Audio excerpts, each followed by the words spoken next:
he wanted to get J-Lo in the show. No, I'm saying. You part of you. You got to throw the ball a few times. Part of you would just want to say J-Lo, though. It's a small part. Most of it was just cogent analysis. Trade deadline news. Ravens added Diontae Johnson to their receiving core. He's thrilled. Take a listen. Once I found out where I was going, I was excited. There's a lot of stuff I get to just sign relief. So I'm ready to work. It's a blessing for me just to get another opportunity to come back to the AFC North. So that's one thing that stuck out to me. Just to be a part of this great organization. I know what this organization is about. I played against them, a few years. So, like I said, just to be on this side, like I said, it's a blessing. Okay, here's the Ravens' offensive numbers. Pretty good across the board. Did Baltimore need to address their wide receiver position? Yeah, I don't think they needed to address their wide receiver position, but I do respect organizations that if there is an opportunity to improve the team in whatever capacity, they do it. And they really got him for very little money. I think it was a little bit under $4 million. Carolina paid a part of it. It was a swap of draft pick. Fifth, really. Sixth, and so it's really a giveaway essentially. And if you're Baltimore, you're looking at this as, okay, that position is fine, but here's an opportunity to add someone that can create value. And what we're seeing across the league every single week is stars are going down. And so now if you have a backup that his production hasn't been what it was at its high water mark, but if you've got a guy like that you can plug into a 1 or 2 spot, that's a really good situation to have. Not really a position of need, more a position of opportunity.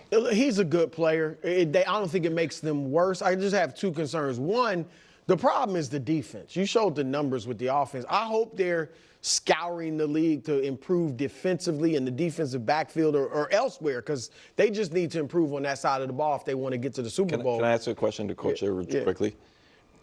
To Bruce's point, the players on the Ravens are good defensively. I mean, they lost a few guys, but still a lot of good players. Do you think that's more schematic, or do you think that's, like Bruce says, we need new bodies in there? Well, I would imagine there's a scheme issue, and they did transition over with defensive coordinators. But the reason I think that is because they bring Dean Pease back as a consultant for a younger defensive coordinator. There's obviously some concern from the head coach's perspective that he needs some help.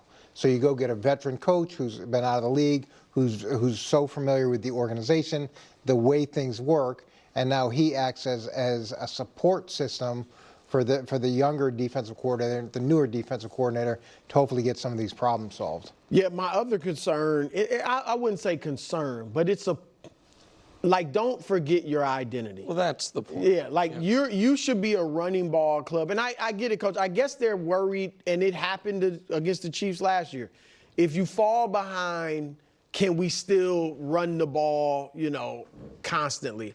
And maybe I think that is their concern, but I just don't want them to kind of think, well, we throw it just as much as we run it. Yeah, I don't see it as being that. I see it as being, here's an opportunity that costs us very little. It gives us it improves us to some degree, but it also gives us insurance, because we see it, like I said, every single week we're seeing stars go down, and suddenly it's like, how do we get this guy more help? And we're getting to the point where you can't get any more help through the trades deadline, and to get an opportunity like this, it's easy and it helps. It seems like to me an odd quarter measure. Because he's obviously not better than Zay Flowers. He might be as good as Rashad Bateman. The Ravens seem high on Bateman this year. I've never been super high on Bateman. I know he was a high draft pick, and it's not just because he dropped that pass last week. To me it was, well, the Jets added Diontae, even if the Jets aren't contenders.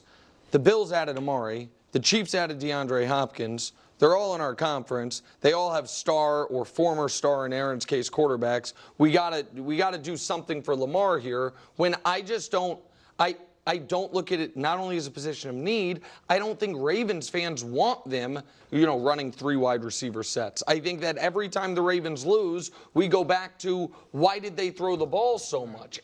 But in a few weeks, if one of those guys goes down, and now you've got a player like this who's been in the system for a few weeks and can step into one of those one or two roles, there's no drop off. You're in a great position. No, I get that, but I guess my point is, even if it's, you're just trading your own 5th for the Panthers' 6th, those picks are going to be 10 draft picks apart. So it is very, very, very little you're giving up.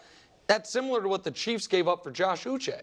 And I think Brew is a guy who's picked the Ravens to win the Super Bowl, would have been more excited by them adding even just a situational pass rusher who, his best year was a couple years ago. Like, I'm not sure the Ravens have an identity.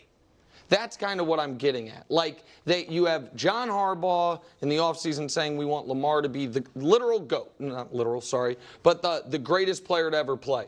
There's a lot of every time he has a great game, he's the best quarterback in the league. He's the league MVP. And then the other track is, what I think teams are most afraid of them on is Derrick Henry running the ball 25 times. But after week 1, when asked about it, John Harbaugh said, we didn't bring Derrick Henry to run the ball that type of times, but when he has, they've dominated people. So I'm not sure between Todd Monken, John Harbaugh, Lamar, the GM, like, I know they're pulling in the right direction, but do they have the same idea of how they're going to get there in mind? Well, there are times when they appear scatterbrained because, like you said, Henry, how many times you run it last 11. week? 10, 11 times. Like, one week he runs it 21 times, the next week is 10 or 11. And then even defensively, I've talked about, but the miscommunication defensively seems to happen once a week or at least once every 2 weeks.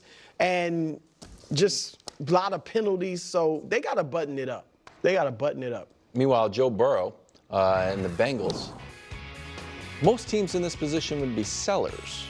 Like the Patriots, they let Josh Uche go, the Raiders, the Panthers. That's where those Panthers the had 1 win. Oh, how many the Bengals have? 3 times as many. Oh, well, gee whiz. He was asked if the Bengals need to make moves. Here's what he said. With the trade deadline next Tuesday, Joe, you see arguably the 3 elite teams right now in the AFC all making moves, Bills, Chiefs, and Ravens. What goes through your mind when you see those teams getting better? That's not my job. Do you ever wish that, the team the organization would give you another weapon or two, or on either side of the ball? It's not my job. I mean, What, Wiles?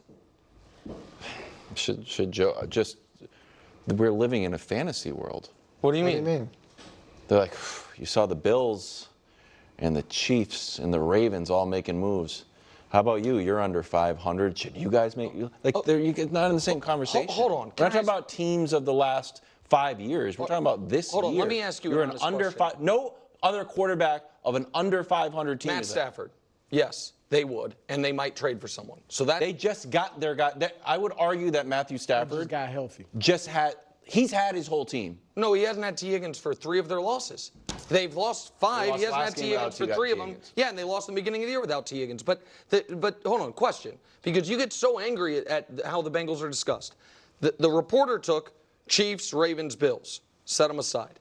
If those teams are off the board, and I say to you, someone is making the Super Bowl from the AFC, it's not those 3 teams. Who are you listing before you list them? engaging in that conversation. What do you mean? I don't have to. I don't have to answer that question. Houston would be Take a the team. top 3. Houston, sure. Sure. And then I think the Bengals are right But there. I'm not okay. No, but sure, they're my 5th. They'd be my. They're not mine, but if they're your 5th Super Bowl pick, but the idea that we're talking about the Bengals, like, man, the Chiefs are making moves. How about you? What? But also- You're gonna miss. They're missing the playoffs, and we talk about them like they're. The Niners are missing the playoffs right Niners now. are Would not you gonna think? miss the playoffs. No, but right now they are. But just like at Cincinnati. least they're 500. Okay, so you would feel drastically better about this conversation if the Bengals had won 1 more game. You'd feel then Well, it's that's okay. how it works. No. So yeah. Okay, And I feel drastically. Would you feel drastically different about the Lions if they were undefeated and the Chiefs weren't? Probably one would be undefeated. Can we ask him, what do they want him to do? So he's got 2 outstanding receivers. He's got a really good tight end. They're averaging over 4 yards a carry. They put a ton of money into the offensive line. So do they want him to go grind all 22 and figure out where they can get pass rushers or defensive players? That's where the problem's been. So hey, Joe, don't worry about your job. Head to the film room and take a look at all the defensive possible trade options and tell us which one you like. They've done a ton of work to improve that offense, and he's got to hold up his end of the bargain, and he's on the right track by just focusing on his job. I mean, we're going to add another weapon. They've Well, spent that reporter- money, draft picks, everything I don't to think make this as good as they could. And I think your point on you want him to grind the defensive tape is smart, because the reporter did kind of at the end say, add another weapon or help on the other side of the ball. Because the Bengals need help on the offensive line, and those guys are never available. I know the Vikings just traded for a guy, but those are the guys who were traded the rarest during the year, and they need help on defense. And I think I personally think the question's totally legitimate, and I think Joe Burrow's answer was perfect. I don't know if it's privately if he should go to ownership without necessarily a name, but hey, man, this is our last year with me, Jamar, and T. You haven't re-signed Jamar, you will. Everyone knows T's leaving. This is despite what Kevin Wilde says, I believe Joe Burrow, we're still a contender. We need to get better on defense, but publicly you shouldn't say that. But So I Joe think Burrow he handled didn't that right. speak up when his receivers were having contract